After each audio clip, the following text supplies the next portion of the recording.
Hello, everyone, and welcome to Nizira's Corner. Today, we are going to take a look at one of my favorite movie trilogies of all time, The Cheetah Girls. Now, unless you have been living under a rock or had a sucky childhood, you may have never heard of these movies. Well, The Cheetah Girls tells the story of a fictional girl group consisting of best friends Galleria, Chanel, Aqua, and Dorinda, who are determined to take the music world by storm. Now, the first movie sees our titular girl group attract the attention of a slimy record executive named Jackal Johnson, who wants to sign them to his label Death Duck Records. But the Cheetah Girls leader, Galleria, gets kind of a big head after getting her first taste of fame, and it ends up tearing their group apart. But the girls come back together in the end and turn down Jackal's deal. Now, in the second movie, the Cheetah Girls fly all the way to Barcelona, Spain to compete in an international music contest, but Chanel, Aqua, and Dorinda are too distracted by the wonders of the city and their love lives to practice for the festival, which rightfully pisses Galleria off, but more on that later. And finally, in the last movie, the Cheetah Girls have become a trio because Galleria has permanently left the group to go to college, but Chanel, Dorinda, and Aqua are still trying to get the Cheetah Girls a record deal, and they end up attracting the attention of a struggling Bollywood director who asks them to be in his film, but unfortunately, only one of the girls can star in it. Now, whenever I hear people talk about these movies, they usually only talk about the music, which I understand because the music is fire, but they rarely discuss the story and the characters. Now, I understand why. I mean, these are Disney movies and ain't exactly high quality art, especially if you remember how corny the dialogue from the first movie was. My God. But something I really want to discuss is how the Cheetah Girls trilogy is actually one of the most tragic stories Disney has ever produced. Okay, so I'm going to be discussing some major spoilers from these movies because in order for me to explain why I think the Cheetah Girls story is so tragic, I need to discuss the endings of all three movies. Let's start with the first one. Now, Jackal Johnson offers the Cheetah Girls a ridiculous offer where he wants them to lip sync to an awful song while wearing animal masks. Galleria, of course, says hell no and tells the Cheetah Girls that they're not selling out. But Aqua, Chanel, and Dorinda get mad at her for making this decision without consulting them. So Galleria leaves the group because she's tired of the girls being stupid. But then her dog falls down a hole and the Cheetah Girls reunite to save him, and they get back together by singing the classic song Cheetah Sisters. Now Jackal sees their performance on TV and he's like so dumbstruck by how stupid he was for wanting these very talented young women to lip sync. So he calls them up, he offers them a new deal where he's gonna sign them to his label but let them sing their own songs. But they turn him down. And this decision kinda, in my opinion, ends up biting them in the butt.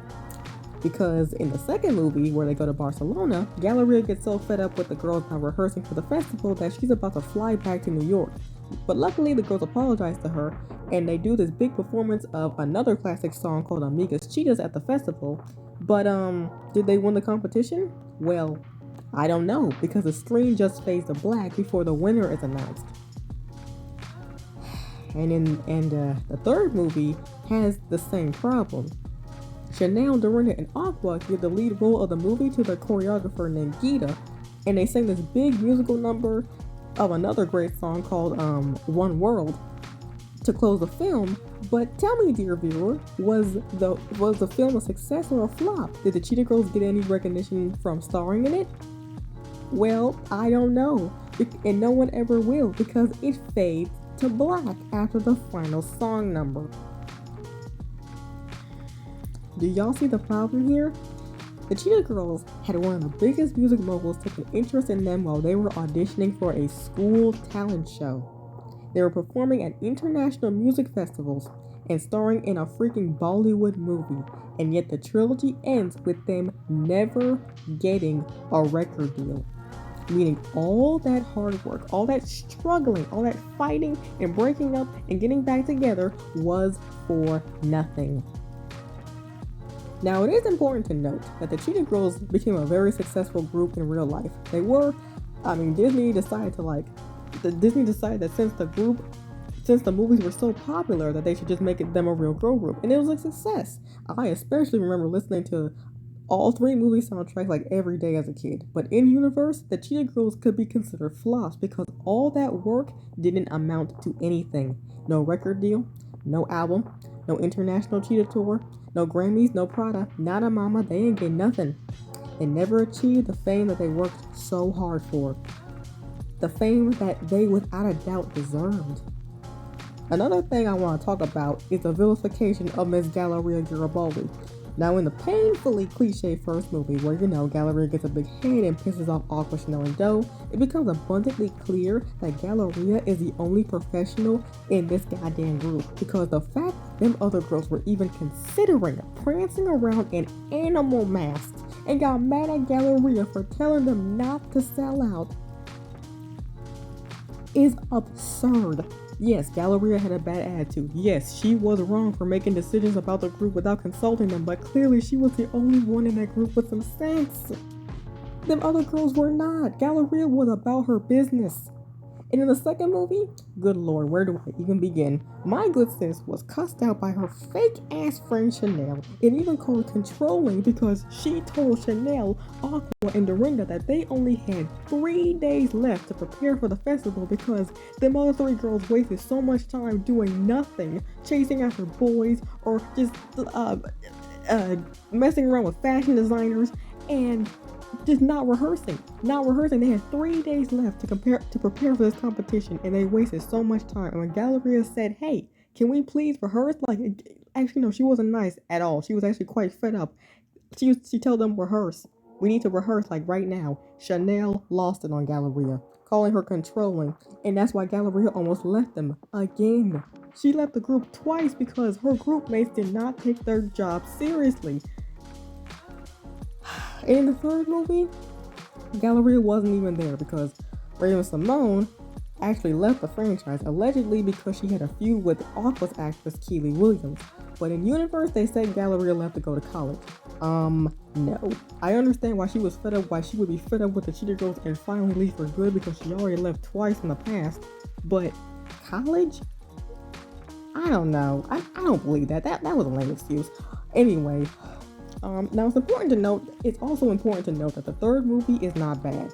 It was actually really nice to see Chanel step up as a leader of the Cheetah Girls, but Galleria's absence is hard to ignore because the Cheetah Girls were never the same.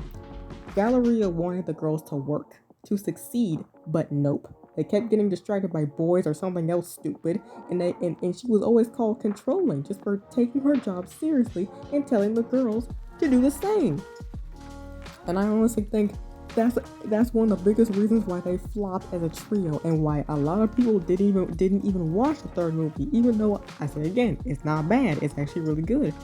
But most of the people just watched for Raven because Galleria was that girl, and we knew that. I knew that even as a kid.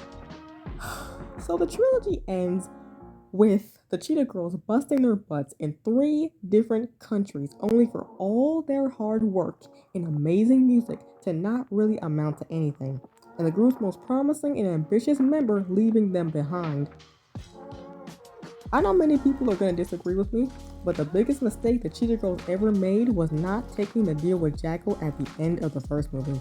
Now, I don't trust Jackal Johnson. I know he would have scammed them girls somewhere along the line, but child, signing with them and finally getting a bag would have been better than what they actually had to go through in the second and third movie, which, if you actually think about it, were completely pointless. Like, Barcelona is the best TCG movie by far, but what did competing in that festival do for the girls career-wise? Bupkis. That's what it did. In that infamous third movie, y'all, the production of that Bollywood film was such a shit show. I wouldn't be surprised if it turned out to be a flop, but we'll never know.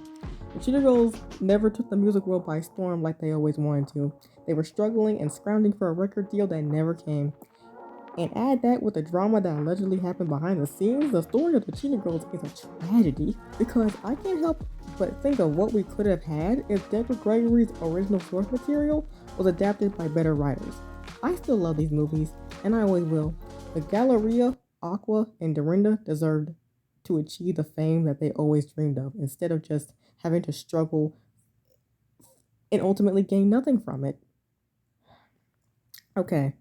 So I'm going to break this video up into 2 parts. In the next part, I'm going to discuss the books and I'm going to discuss the books that the Cheetah Girls were based off of and how I personally believe that if the movies followed a specific plot line from the books, then they wouldn't have ended up being the unintentional tragedies that they are.